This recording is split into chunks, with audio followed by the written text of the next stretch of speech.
So hello everybody, hello from this new season of the COMSOC video seminar. This is the third season. I hope it will be as there will be as much excitement as there was in the other seasons. So I'll remind you the rules for maybe some of the newcomers. So we'll have two talks, the first one by Martin Lackner and the second one by Anaëlle Wilczynski. Each talk is 20 minutes and we have then 10 minutes for questions. And in between the two talks, there is a virtual coffee break where you can attend and discuss. You will be put in a virtual room by Dominic, and you can continue to chat with the people you want to or just do something else.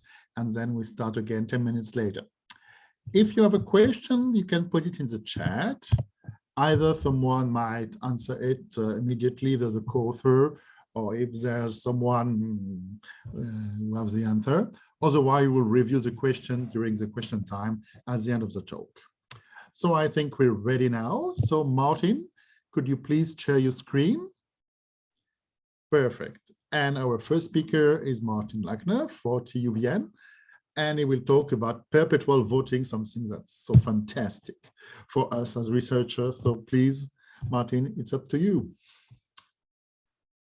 Your microphone. We don't hear you, Martin. Okay, now you do. Now Yes. you do. Okay, thank you. That took a moment. I would like to talk today about perpetual voting. I will explain in a minute what that is. This talk is based on 3 papers, 2 of which are co-authored by Jan Maly. So much of what I present to do is joint work with him. So I would like to start with a very simple example. Let's say 5 friends want to meet every week for dinner. So 4 of them prefer Italian restaurants and 1 prefers Chinese restaurants. So fair solution in this case would be to go to Italian restaurants 4 out of 5 weeks, and then every 5th week go to a Chinese restaurant. So this is a very simple problem, and there are many formalisms that can deal with this scenario and problems of that sort. So perpetual voting is about a more complex decision setting. So again, I want to explain that with an example. So let's say there is a sports club committee with 5 committee members. They meet, the first meeting, they decide whether there should be a summer party, yes or no. They decide, yes, there should be a summer party. In a second meeting later on, they decide on the date when this summer party should be. In a third meeting, they decide on a catering that will be at this summer party. Fourth meeting on a completely different question, should the membership fee be increased? And finally, at the end of the year, there's a 5th meeting deciding about Christmas dinner. So decision scenarios of this sort are captured by perpetual voting, and then I will now identify what are the key aspects of perpetual voting. So first, decisions are made by a committee, so by a group, a small group of voters. There are different decisions to be made. This is a sequential online process. So one decision is made after the other. There might be a lot of time in between. We want to guarantee each voter a fair share of decision power. And in particular, we want to consider here scenarios where inclusion and participation is desirable. So for example, in a sports club, where every participating committee member is a volunteer, we are actually interested that every voice is heard, that we encourage participation. So in contrast, this is a scenario that is probably not suitable in scenarios with extreme or dangerous opinions, because then it might be more sensible to listen to the majority opinion and not guarantee each voter a fair share of decision power. So the formal setting that captures perpetual voting is we're considering a decision instance in round K that consists of a set of voters that is the same in each round. There is a set of alternatives that can be different in each round. And in each round, we have an approval profile. So voters approve a subset of alternatives. These are the alternatives that these voters like. And now a perpetual voting rule takes as input k decision instances together with the chosen alternative. So basically that's the history of what has happened previously. And now we are presented with a new decision to be made that consists again of a set of voters. That's the same per our assumption. Then a new approval profile and a new set of candidates. And now we want to take this new decision, and the output of a perpetual voting rule is a winning alternative in this round k+1. And as you can see, since the input contains the history of previous decisions, we can actually take this history into account. So a key concept here is that of satisfaction. The satisfaction of a voter is the number of decisions that he or she approved of. Since we have approval ballots here, this is a very natural assumption. We just count how often a decision was taken that the voter approves. So I do not really want to go into much detail about related work. I only want to discuss the last point here. So that's storable votes. Storable votes is an idea where people have the opportunity to not vote for a certain decision, but rather store their votes and use it in a later decision. So this is related to perpetual voting, but the main difference here is that storable votes has this assumption that voters should, or minorities should coordinate, store their votes and use it jointly later on. And the idea of perpetual voting is that this is automated so that we can guarantee a certain form of fairness without forcing groups to coordinate in such a way. But I'm happy to discuss other related work if there are questions. So let me start by defining now a class of perpetual voting rules called weighted approval methods. So weighted approval methods assume that each voter has a weight. The starting weight is 1 for each voter, and then there exists a weight function that adapts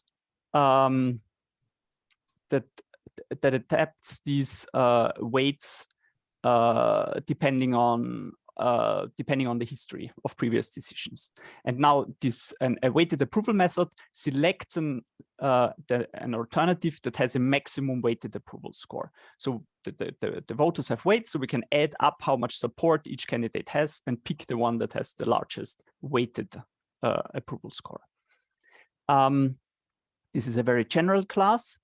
Within this class, we define the class of Wien-based weighted approval methods, and Wien-based weighted approval methods differ from general weighted approval methods in that they have a very specific way how weights are calculated.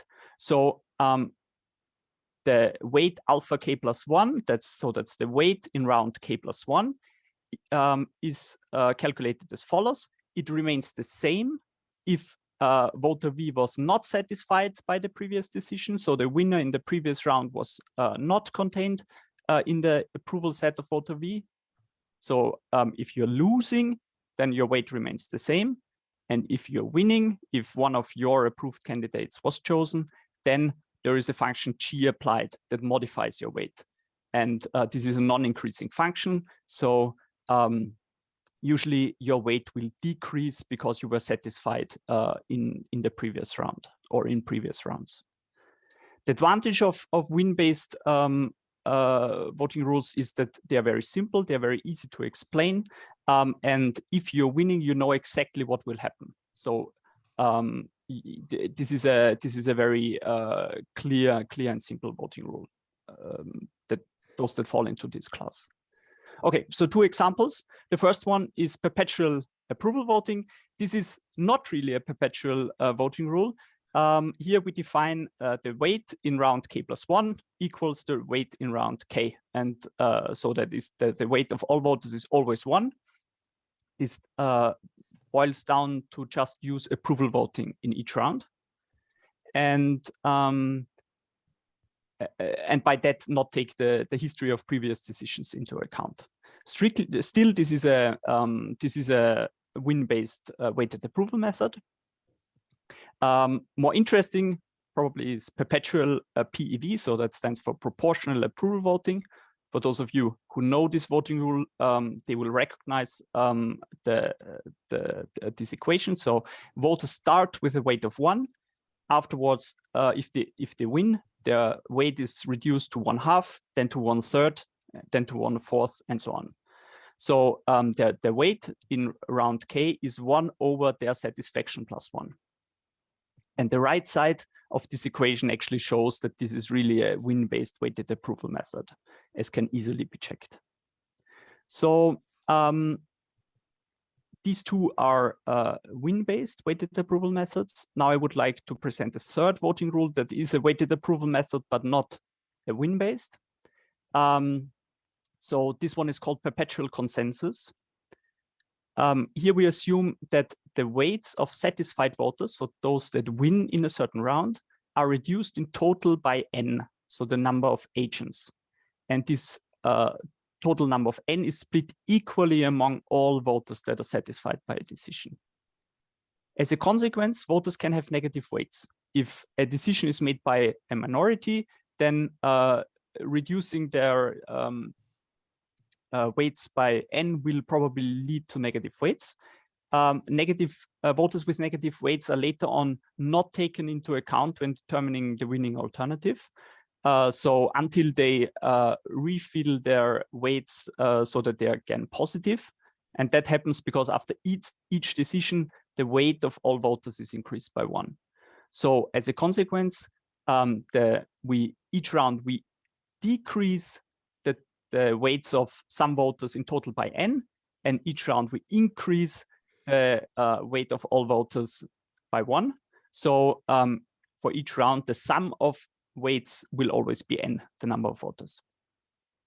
I'm giving now a short example how this rule works that will probably explain this. So we assume we have 4 voters. We have 4 alternatives to choose from, and we assume that they are the same in each round. All voters start with a weight of 1. And now in the first round, we have voter 1 and 2 approve alternative A, voter 3 approves alternative B, and voter 4 approves C and D. The candidate with the largest weighted score is A, which has a score of 2. Now we update the weights. So there are 2 candidates, 2 voters that are winning. They have to share the weight of n equals 4. So both of them, both weights are reduced by 2. And afterwards, each weight of every voter is again increased by 1. So they have a weight of 0, and the 2 other voters have a weight of 2. Now we are in the second round. We can ignore the 2 voters that have weight 0. Their opinions are not considered in this round. Only the 2 votes that have a weight of 2. And here there is a tie between candidate C and D. We assume that we use alphabetical tie breaking, so C is selected. Now there is a single voter that is satisfied in this round. So this voter has to shoulder the full n equals 4. So this 2 is reduced by 4 and then again increased by 1. So this voter now has a negative weight of 1. And all other voters, their weight is increased by 1. So in this, that's now important. In this next round, when we make a decision, we do not count this negative 1 towards the weight of B, but rather we ignore this voter. So we do not differ between -1 or 0. Okay, so this is basically how the perpetual consensus rule is computed. So I would, in this talk, I would like to discuss 2 concepts that highlight the strength of perpetual voting. And in particular, 2 properties that show what can be done in this setting that is not possible in the general case, in single shot decisions. So the first property that I would like to discuss is called dry spell guarantees. So we say that a voter has a dry spell of length L if there exists some round T such that the voter V is not satisfied by any choice in rounds T+1, T+2, and so on till T+L. So there are L rounds in which this voter is unsatisfied. And we say that a perpetual voting rule has a dry spell guarantee of D. D is a function. If for any decision sequence, so arbitrary input, no voter has a dry spell of length D of N. So the length of a dry spell will always depend on the number of voters, because it could be that all voters have different opinions. So it's as a consequence of that, it's also impossible to have a dry spell guarantee that is better than N. So this is naturally a function of N. And we say that a perpetual voting rule has bounded dry spells if it has a dry spell guarantee for some function D. So perpetual AV, unsurprisingly, has unbounded dry spells. This rule doesn't take the history into account, so always the majority is winning. If you're part of a minority, you will always lose. So this immediately implies that there are unbounded dry spells. Perpetual PAV, interestingly, also has unbounded dry spells. So also with perpetual PAV, it can happen that you are losing an arbitrary number of rounds repeatedly. And this can be generalized. Actually, every win-based problem, weighted approval method has this problem. In contrast, perpetual consensus has a dry spell guarantee of, and that's a function of n squared. So this is not a tight bound. I believe that this quadratic factor is not necessary, but that's the best bound that we have. So dry spell guarantees, that was the first property that I would like to talk about here. The second one is proportionality. So proportionality is a large topic in computational social choice. Much research has been done in the previous years. So I would like to briefly discuss why proportionality here is slightly different from standard settings. So first, the main technical difficulties that arise here is that voters' preferences and also the set of alternatives can be different each round. Then we have this temporal aspect that this is an online problem, so we can't use standard methods of optimizing over all rounds. And finally, the third point is that the number of decisions or rounds is not known upfront. So this seems like not so much of an issue, but it's actually a very important point. If you do not know how many decisions you want to make, you can't compute any quotas. So you can't in advance say how much a certain group deserves. In particular, this rules out to use methods such as method of equal shares, which fundamentally relies on knowing the number of rules in advance. So to briefly illustrate why proportionality in this setting is more difficult than in other settings, let's consider this example. There are n rounds, 2 to the n voters, and in each round there are candidates 0s and 1. So each voter now is represented by a binary vector, 0, 1 vector, and we assume that all such binary vectors exist as preferences. So first voter is all 0s, the second voter has 1, 0, 1, 1, then 0s, and so on. So this is basically binary counting. And now the outcome, so however we decide, will be also a 0, 1 string of length n.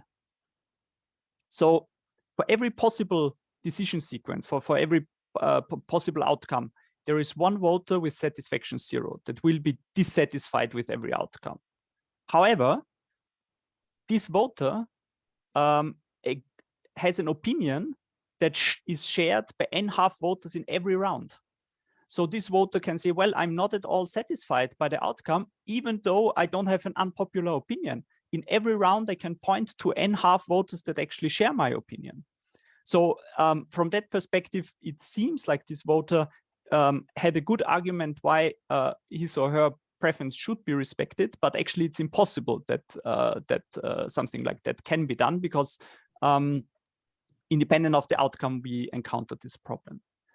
So this explains why we consider what we call closed groups.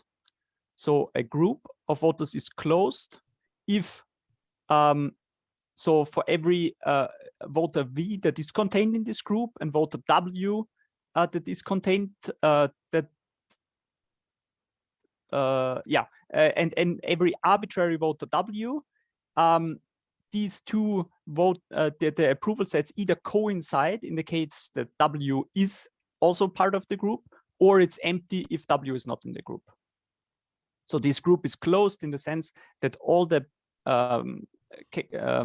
that these groups actually have identical preferences, and they don't share any preferences with the outside voters. And now for such a closed group, we define an axiom called perpetual lower quota for closed groups.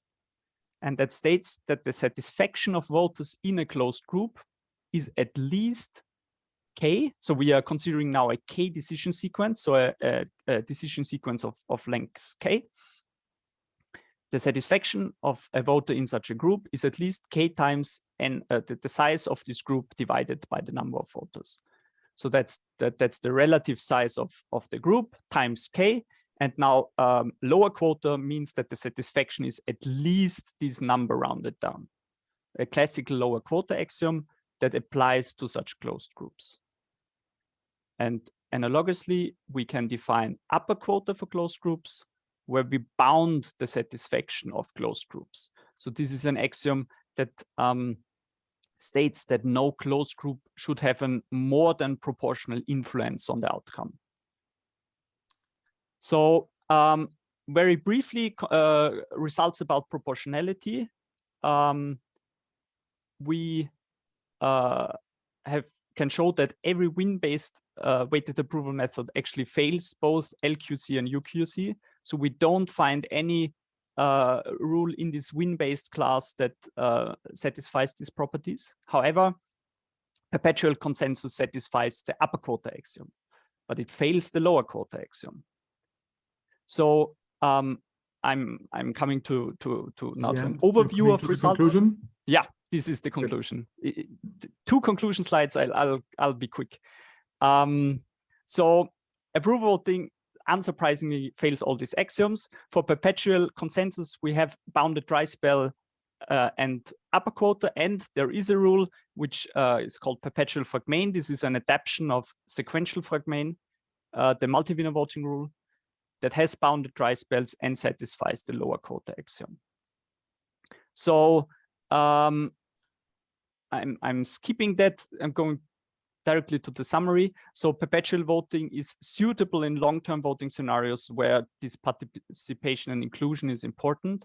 And we have two voting rules that we believe are really suitable in this scenario. As a road to practical use, what's still missing here is that voters can put weights on decisions, so that some decisions are more important than others on a personal basis, and also the assumption of a fixed set of voters that has to be dropped. Okay, thank you. Thank you, Martin. So we can now unmute the microphone and give a round of applause to Martin. Thank you. So there was already a lot of activity in the chat with a lot of questions and answers. So I guess you could not really see it, Martin, but let's go and review it. I don't know, what was the first question? Of course, you said there was no strategic interaction at the moment. Okay. I think there was some question about the definition of perpetual and the name perpetual voting. Yes. Why the name perpetual voting? Why it's called consensus. Perpetual? Oh, perpetual consensus. Consensus. Ah, okay. Why it's called consensus? Okay. Oh, so sorry. yeah. So consensus comes from the observation that if there is a consensus, so if all the voters agree on a certain outcome, then we would reduce the weight of each voter by 1 and then increase it again by 1. So in that sense, so consensus would mean that nothing changes. And now we basically have to simulate the consensus and pay the full weight of making a decision, and that is shared by all voters. And that basically leads to the specification of this voting rule. That's where this consensus comes from. Yeah. Okay, there was some consideration in the chat about the possibility of doing experiment, but I think there are more open questions. Perhaps we can go to the question by Bill about the probability of being pivotal. Yeah, it's kind of a vague question, and Jobst made a comment. I try to get more specific. I don't know if what I'm saying is sensible, but the idea is the probability distribution may be tilted on votes in such a way as to make it less likely that I'm pivotal than that you're pivotal in expectation. And presumably some of these rules would help correct for that. I wondered if you've considered that as a measure of fairness. So I'm not completely sure. So there is not really a probability distribution here that we would use. So yeah, I'm not quite sure if I understand the question.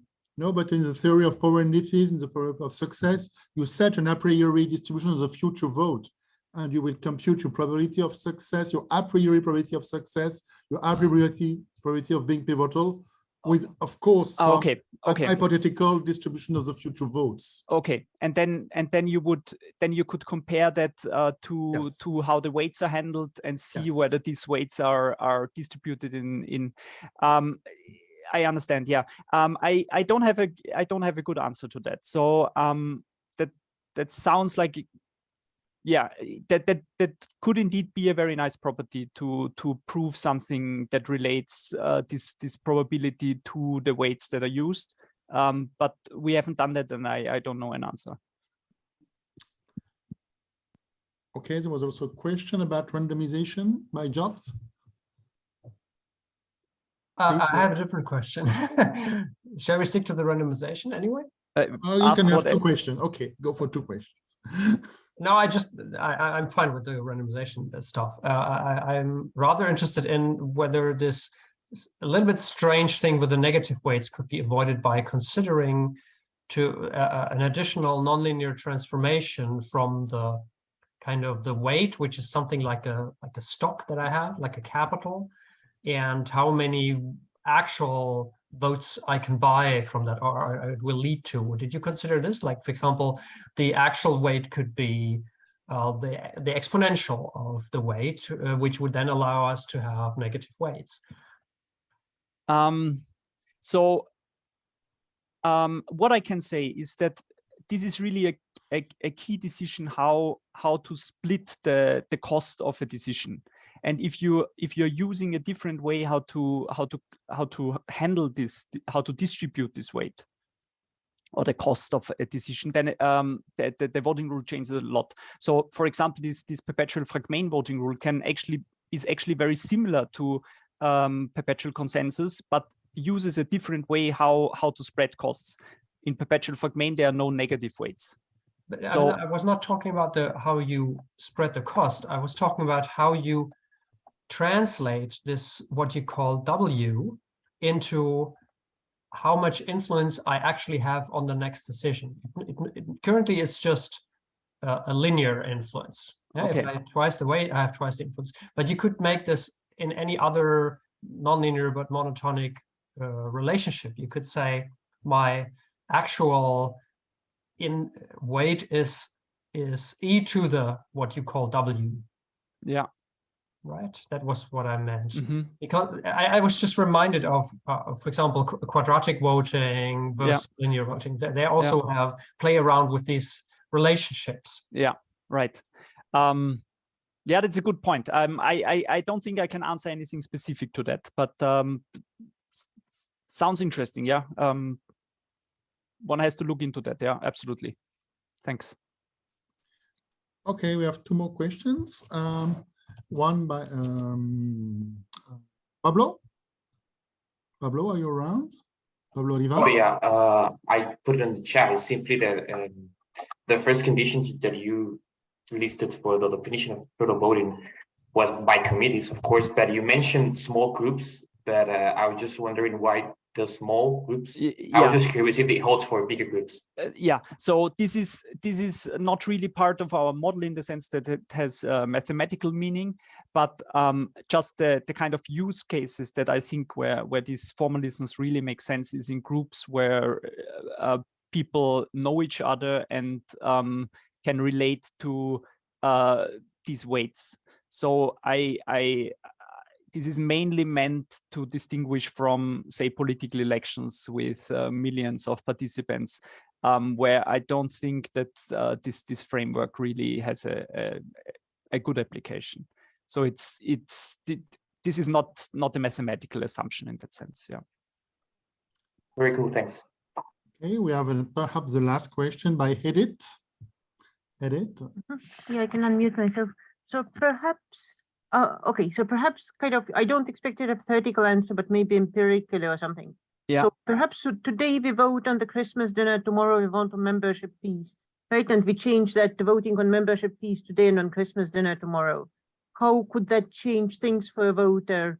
How badly can a voter be affected by stuff like that? Yeah.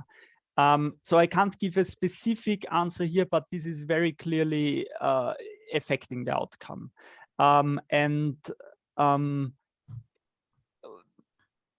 For example, in the first round, always the majority dictates the decision, basically for all weighted approval methods. So if depending on which decision is made in the first round, the majority will decide this one decision. So how much it can affect voter satisfaction, that's interesting. So whether this really can have a huge impact or just a minor changes. Yeah, I don't have an answer to that, but there is certainly an effect of changing the order. And this is also could be a form of manipulation that if you can dictate the order, then you can probably change the outcome in some fashion. Yeah. Okay, so I think we're done with the series of questions. If you have, of course, many of the questions, you can directly contact Martin on his co-authors. So now it's time for a famous coffee break. Yeah, before we go into the break, I have one quick question. Oh, okay. We've been having trouble delivering emails sometimes over the mailing list. And so I wonder whether you've received my email today with the link or whether it went into your spam folder. If you're not on the mailing list, of course, consider joining, because we have exciting seminars every month. All right. Can we get the result yet, or after the coffee break? So looks pretty good. So I'm excited. So let me make the breakout rooms and see you in 10 minutes. See you.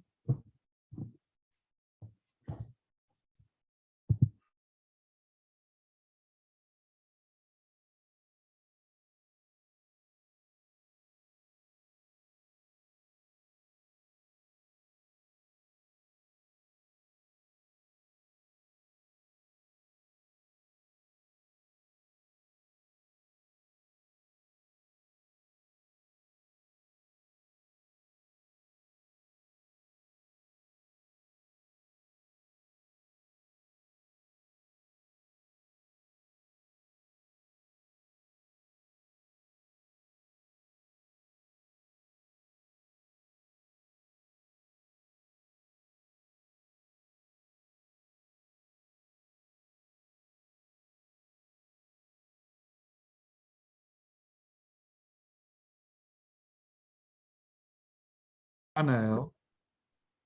So let's please now welcome Anaëlle for the second talk. And you remove the first slide. That's about combining fairness and optimality when selecting and allocating projects. So the floor is yours, Anaëlle. Thank you very much. Hi, everybody. Thanks for attending this talk. So yes, today I will talk about combining fairness and optimality when selecting and allocating projects. And it's a joint work with Khaled Belarsen and Vincent Moussou. Let's start with the motivation example. Say that you are in your university and you want to organize a course under the shape of a seminar where you want to assign some research articles to your students, and they have to present them to the whole class at some point in the day of a defense.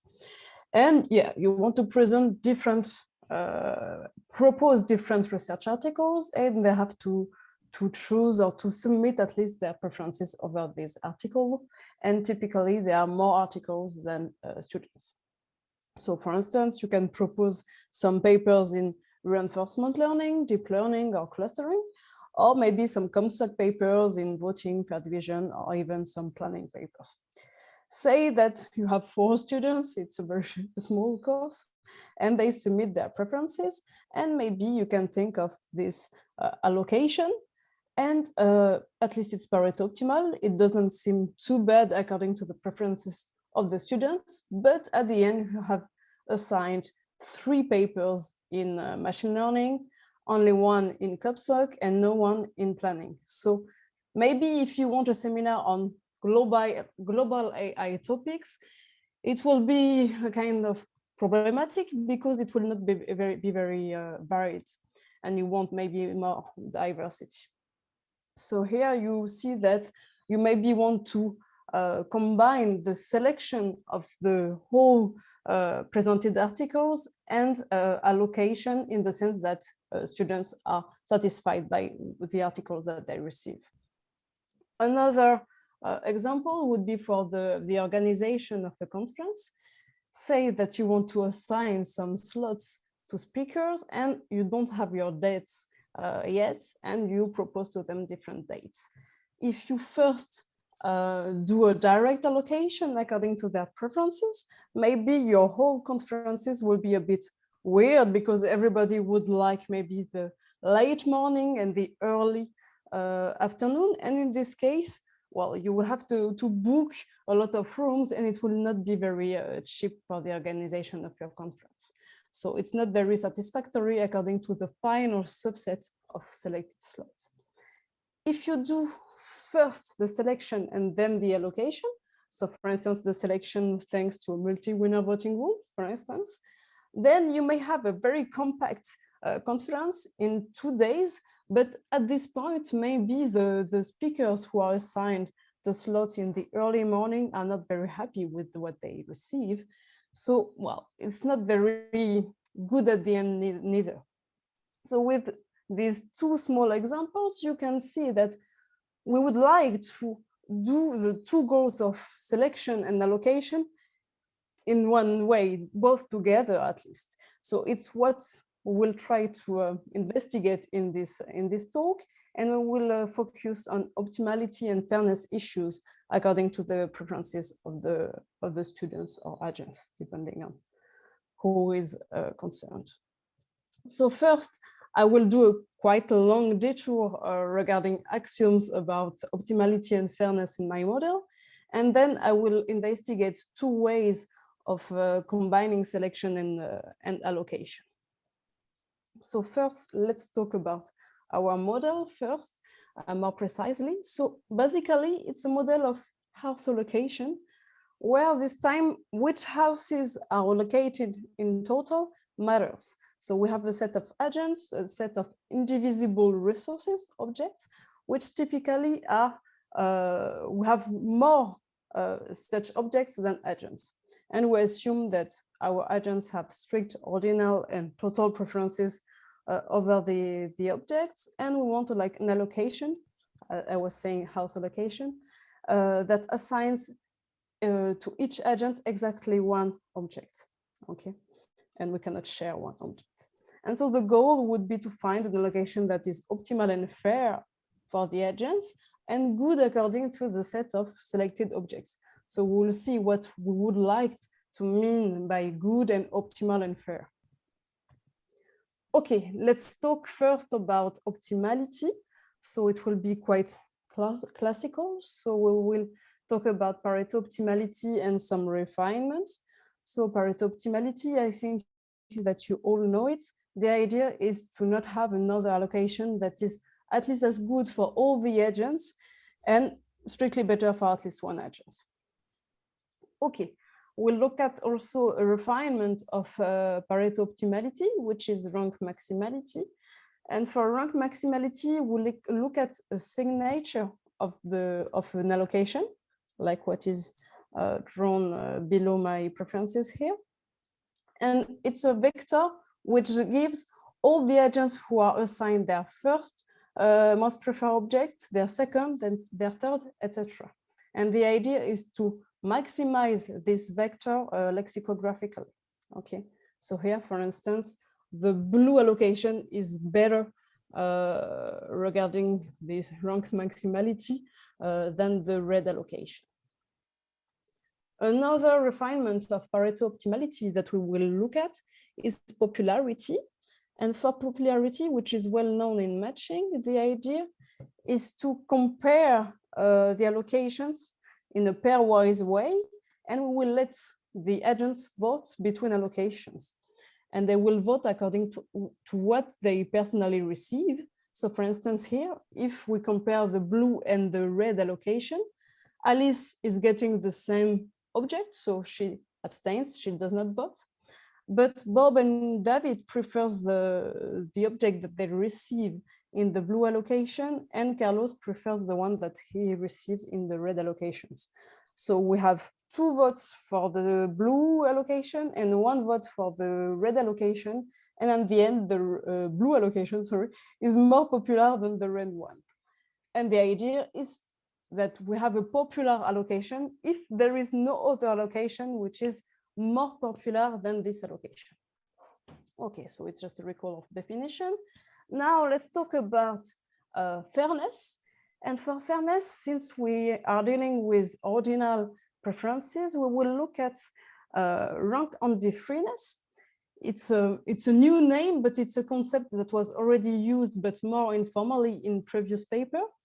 And the idea is that we want to avoid rank envy between 2 agents, and an agent is rank envious towards another one if she prefers the object that has been assigned to this other agent, whereas she has ranked it in her own preferences at a better place. Okay, so for instance here, Alice prefers the deep learning paper. She has ranked it first, whereas Bob has got it in the red allocation, but ranked it only second. So Alice is rank envious towards Bob. So it's what we want to avoid in the rank envy-free allocation. Okay, so we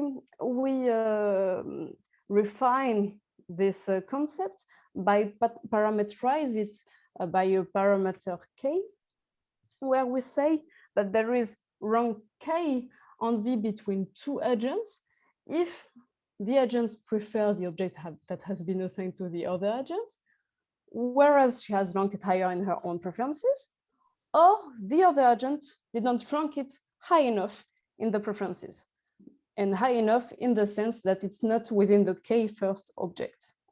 So here, for instance, Carlos is rank 1 envious towards Bob because he prefers the object that has been assigned to him, and Bob has not ranked it in her the most preferred object, okay, because rank 1.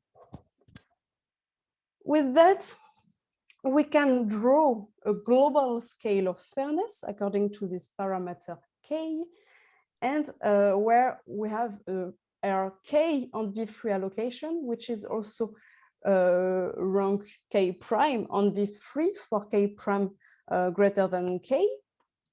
And we have the equivalence with the classical envy-free concept when k equals 0, and when k equals m-1, we come back to the previous definition of rank k on envy-freeness. Okay, and here what we can tell is that a rank envy-free allocation always exists. So for k equals m-1, the existence is guaranteed. but starting from k equals m minus 2, it's not guaranteed anymore. So the frontier of existence is located here, and it's drawn with a thick line in my picture. Okay, now let's talk more about selection and allocation. Let's introduce another criterion, which is more like fairness, but which can be also understood as optimality. And we call it frustration-freeness. It's very simple. We impose in frustration-freeness that no agent prefers an object that has not even been assigned at all. So for instance, here, Bob would prefer the cake cutting paper, but it doesn't have been assigned to any agent. So clearly Bob could tell, come on, give it to me because nobody has it. Okay, it's something that we won't like to avoid. And basically, yes, Pareto optimality implies frustration-freeness. So you could ask why introducing it then, because it seems quite trivial, but I will try to convince you that this axiom is nevertheless not trivial and at least quite useful. Okay, so now let's draw some connections between our optimality and fairness requirements. So we can prove that rank-maximality actually implies rank-envy-freeness, and popularity also implies rank-envy-freeness. For rank-maximality, the proof is very easy. The idea is that if you have rank-envy between two agents, it suffices to swap their position, and we obtain a new allocation which has a better signature lexicographically than the previous one. So it would contradict that the fact that the initial allocation was rank maximal. We can also prove that the contrary is not true. That is, rank-envy-freeness does not imply even Pareto optimality, and frustration-freeness for sure does not imply Pareto optimality. However, when we combine the two ingredients, we imply Pareto optimality. So at least these are complementary bricks. And what is more interesting is that we can obtain a new characterization for popularity in these house allocation settings. That is, popularity is equivalent to rank 1 envy-freeness plus frustration-freeness. So here we can see that frustration-freeness is our small brick that complements well rank 1 envy-freeness to obtain popularity. And what we can deduce from this characterization is also that since frustration-freeness is only useful for a model when we have more objects than agents, when we have exactly the same number of agents and objects, then we have equivalence between popularity and rank 1 envy-freeness, which is quite strong. Okay, let's now talk about our initial goal to combine selection and allocation. And we will do it first by imposing hard constraints over the selected objects. We do that by assuming that the objects are partitioned into different groups. It's a quite well-known setting, I would say. And for instance, here we have our machine learning papers in our initial example, our COMSOC papers, and our planning papers.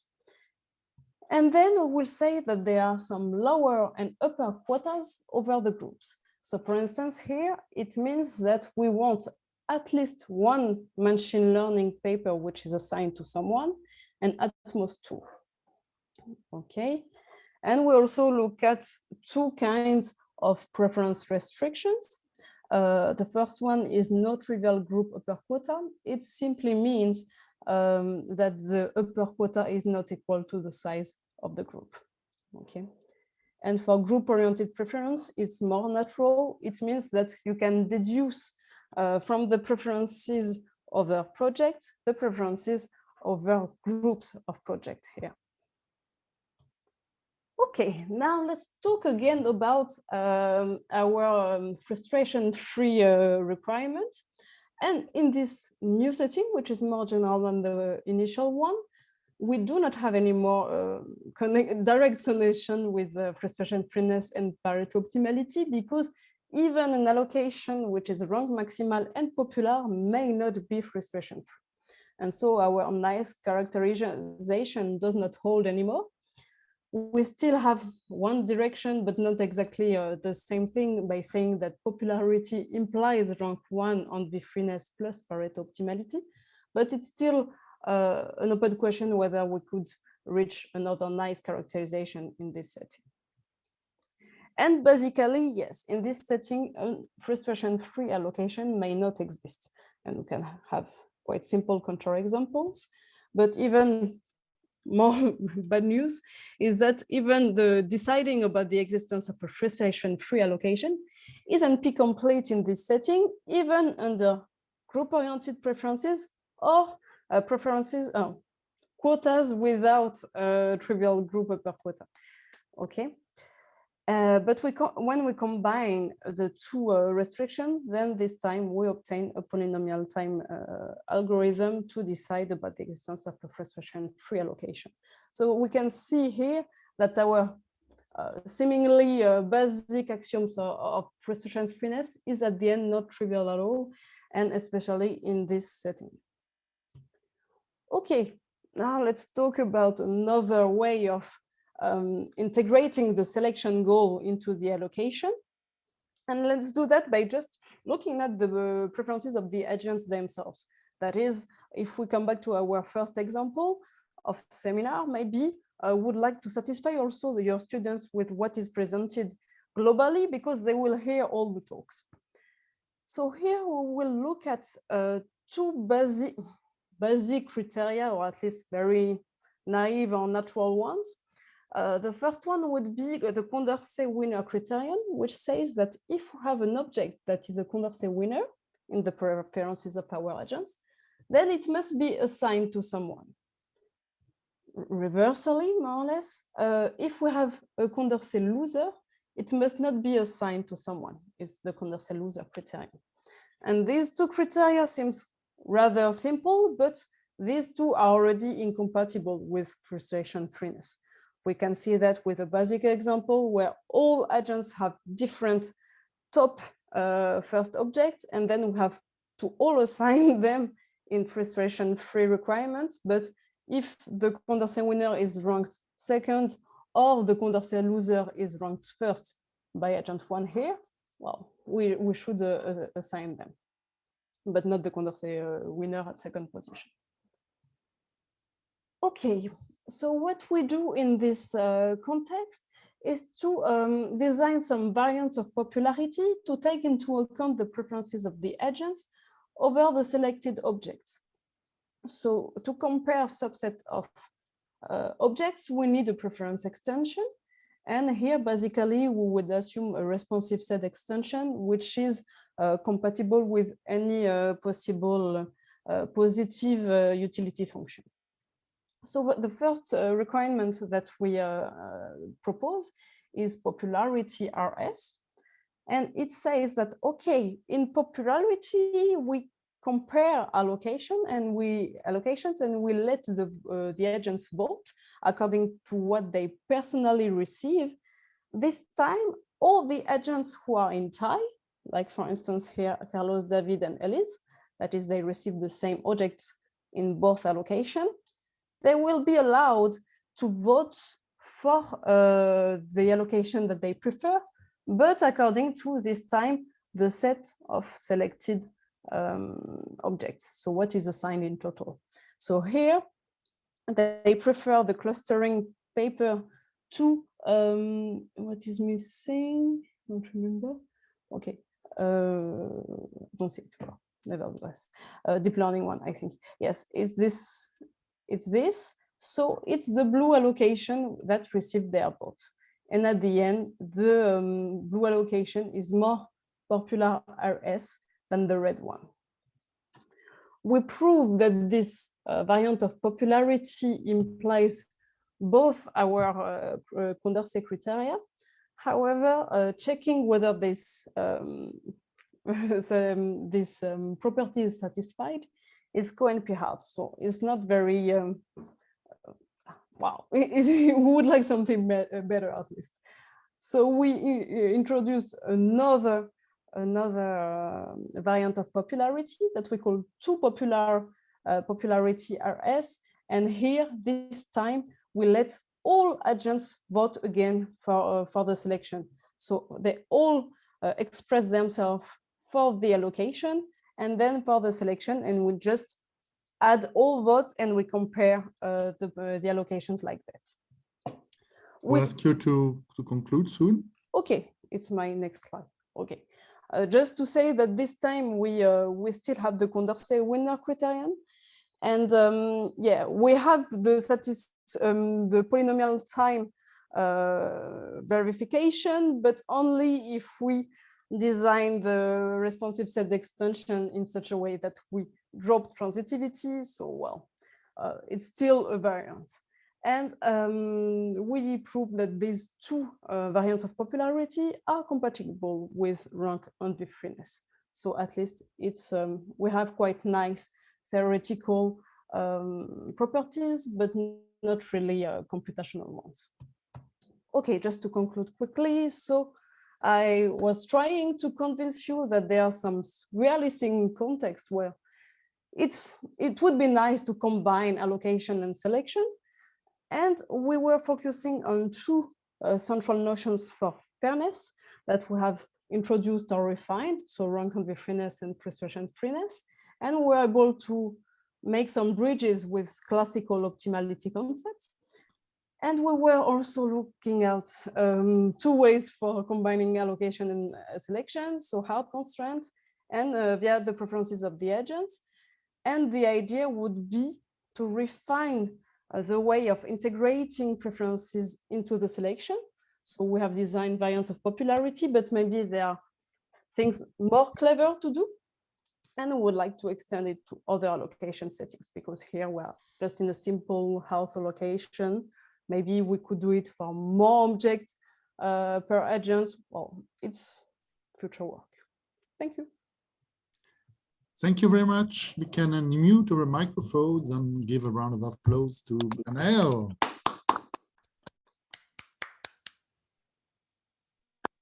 And we already have two questions in the chat. The first one is by Bill.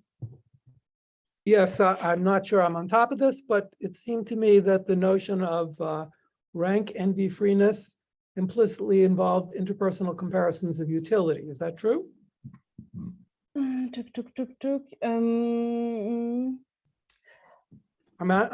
Yes, in a sense, yes, it's more interpersonal comparison, not really of utilities, but of ranking, in the sense that if you ask for motivation example, if you ask your student to rank some projects and these preferences are public, maybe they will see that, oh, they have ranked this project and me have ranked it first, second, or things like that. It's more that it seems to me quite natural for me that a student could really claim that it's not fair if he has ranked it first and the guy who has ranked it second got it at the end. So it's not really in terms of utility, but we really see these ranks are kind of, we compare them like that, yes. So for example, what I meant was someone might dislike all the projects and it's a relative degree. I might like all the projects and it's a relative degree. You can't really compare necessarily their degree of liking for the number kth one with my degree of liking for the number of kth one, necessarily. Yeah, well, you could, for sure, you do not know what is behind this ranking because you do not know, and for sure, some people could like all the M-1 projects and another would not like all the 2 to M projects that are ranked. But yes, it's not what is we do not look at that. The thing is what could feel a student who looks at this ranking. And yeah, that's all. But yeah, for sure. I agree with that. Maybe the interpretation behind the rankings are completely different from one agent to another. That's true. Thanks. We had a question by François. Hello, Anaëlle. Thanks for the nice talk. In fact, I had a question about the Condorcet loser or Condorcet winner. Is it with respect to the item or with respect to the whole allocation? I mean, it's an item that is preferred to any other by more than the majority, or? Yes, it's the classical Condorcet loser definition. So I was reading what you were writing. I agree with you that we would like to give it to Alice if we would like to have a nice allocation. If everybody is hating one project and we want to satisfy Alice, who is the only one to like it, okay. But if you want to look at also to have a kind of set of selected objects which is nice for all agents, maybe if everyone is bored by this topic and Alice will present it to the whole class, maybe it's not very nice. For sure, we can discuss it, but it's really the thing of articulation of the two goals of selection and allocation. So, yes. Okay, so in some sense, what you have in mind is not purely an allocation setting where each agent is only concerned by what she gets, but only also by the pool of things that we have selected. Yeah, exactly. Okay, thank you very much.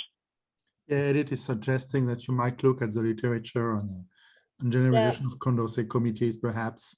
You're right. I think we didn't do that, but it would make sense to look at more Condorcet-like conditions. Yeah. Yeah, adapted for committees at least, because it's what we are looking at and not exactly one winner. But yeah, maybe we could look at it to see whether it's combinable or not. It's a nice idea. Of course, one class in generation that you mentioned is that you don't have to give one topic to each student, but for example, you can imagine that you have professor and they have to pick 2 courses. And of course, what happens when you have more objects to, for example, like you can, when I was looking at your example, I was thinking, for example, of some professor who has to share courses and to pick courses for a degree, and maybe they have to do 2 or 3 courses to the students, not just one. So is there any generalization you have thought about? Not yet, and I think it would be very interesting, because what I like here is that we were able to make some connections with the known optimality concept, with known or introduced fairness concept, and it's really related to the fact that we assign exactly one object to each agent, and I think it's really not trivially adaptable. If we have more, even 2, because how do you compare the rank or anything when you have? Some people may prefer to have one good object and a bad object, and some people prefer a medium object. Yes. So that's the problem also of assuming ordinal preferences. So it's difficult to compare when you have subset of objects. Maybe we need a preference extension, but it means that you need to assume a given preference extension, or you go to the direction of utilities, and and I am afraid that we would lose the nice connections with popularity, for instance. But yeah, I think it would deserve to study it, at which degree we can extend these type of results. Okay, so thank you. Do we have any other question? No, so we can still thank all the speakers for today again. And it's time to announce the next seminar. So as you've seen, we have switched a bit our program. We have switched to Fridays this season.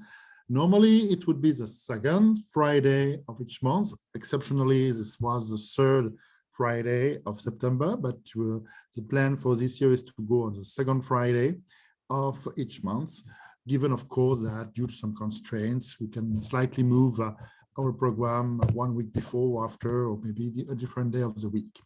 So the next seminar will take place on the 14th of October, and we will be pleased to hear Ayumi Igarashi and Alexandros Voudouris.